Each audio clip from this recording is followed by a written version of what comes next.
Husanov top 20 ta o'yinchiga kiradimi hozirgi kunda? Ha, kiradi. Top 10 talik. Yo'q endi. Ronaldo top 20 taligiga kiradimi? Kiradi. Top 10 taligiga. Kiradi. Hozirgi kunda top 10 taligiga kiradimi? Mayli, kirgizsa ish ekan. Top 5 talik. Yo'q. Mbappe top 20 taligiga kiradimi? Hozirda. Top 10 talik. Ha. Top 5 talik. Bor menimcha. Top 1. Yo'q. Yamal top 20 taligiga kiradimi? Kiradi.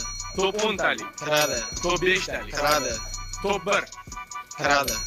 Yamal hozirgi kunda eng zo'r futbolchimi? Ha. Pedri top 20 taligiga kiradimi? Kiradi. Top 10 talik. Kiradi. Top 5 talik. Kiradi. Top 1. Yo'q. Messi top 20 taligiga kiradimi? Hozirgi kundami? Ha. Hozirgi kunda savol ostida qoladi-yu, no o'ylashimcha jahon chempionatidagi o'yini bilan 20 taligiga kiradi. Jahon chempionatidan keyin 10 talik kiradimi? Yo'q, уже yo'q.